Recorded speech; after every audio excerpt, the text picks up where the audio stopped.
Hello दोस्तों, exit classes में आपका स्वागत है। आज हम प्रतिशत में बेसिक चीज़ों का बात करेंगे। प्रतिशत आप लोग जानते हैं कि प्रतिशत होता क्या है, उसमें क्या चीज़ें होती हैं। तो हम शुरू करते हैं परसेंटेज। तो परसेंटेज होता क्या है? तो परसेंटेज का मतलब होता है बट्टा में 100।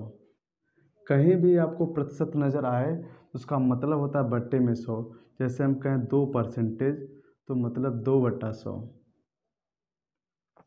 3% 3/100। इसी प्रकार यदि कहें 4% तो 4/100।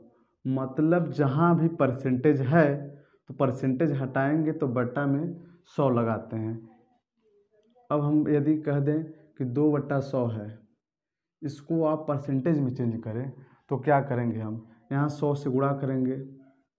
100 से गुणा करेंगे तो ये 100 से 100 कैंसिल हो जाएगा और 2% होगा। तो यहाँ परसेंटेज नहीं था, यहाँ परसेंटेज आया कहाँ से? तो मैथ में रूल होता है कि हम किसी भी चीज़ से यदि गुणा करते हैं तो हमें भाग भी करना पड़ता है। तो यदि हम यहाँ 100 से गुणा करते हैं तो 100 से हमें भाग भी करना पड़ता है। तो जो बट्टा में 100 होता है, ये इसी को हम परसेंटेज के रूप में लिखते हैं। अभी हमने बताया कि परसेंटेज का मतलब होता है बट्टा में 100। तो जो बट्टा में 100 होता है, इसी को परसेंटेज में चेंज करके हम लोग लिखते हैं, मतलब 2/100 को 2% होगा।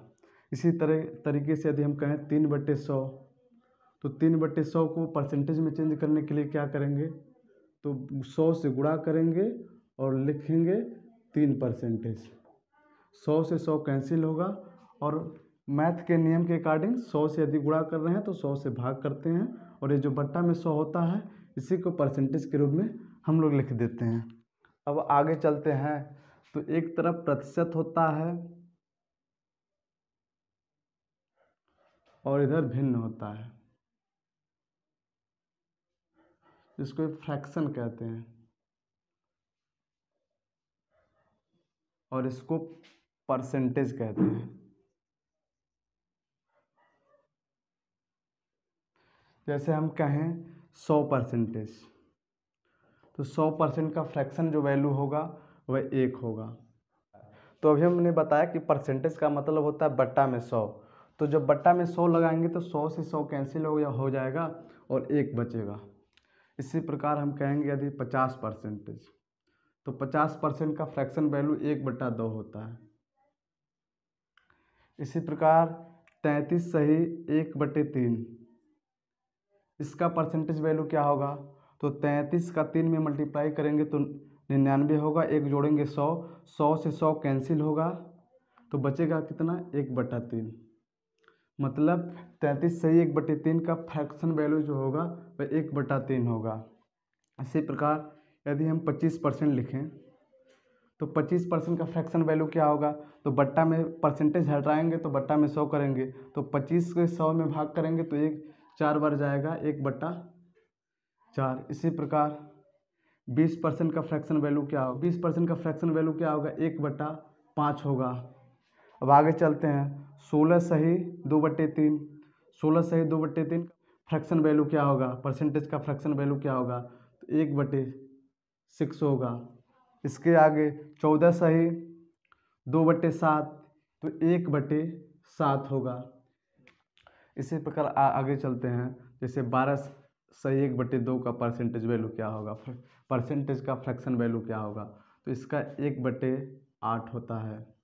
12.5% का फ्रैक्शन वैल्यू 1/8। इसी प्रकार आगे चलें तो 11 सही 1/9, इसका फ्रैक्शन वैल्यू क्या होगा?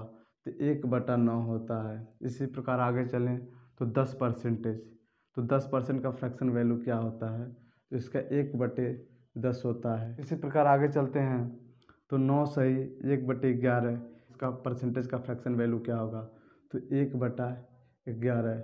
इसी प्रकार और आगे चलें तो 8 से 1/3 का फ्रैक्शन वैल्यू क्या होगा? तो 1/12। इसी प्रकार आगे चलें तो 7 सही 9/13, इसका फ्रैक्शन वैल्यू क्या होगा? तो 1/13 होगा। इसी प्रकार और आगे चलें तो 7 सही 1/7, इसका परसेंटेज का फ्रैक्शन वैल्यू क्या होगा, तो 1/14 होगा। इसी प्रकार और आगे बढ़ें तो 6 सही 2/3, इसका परसेंटेज का फ्रैक्शन वैल्यू क्या होगा, तो 1/15 होगा।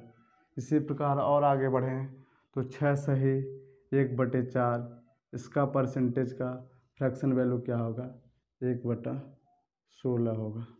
यदि वीडियो आपको पसंद आया हो तो चैनल को सब्सक्राइब करें और ज़्यादा से ज़्यादा शेयर करें। धन्यवाद।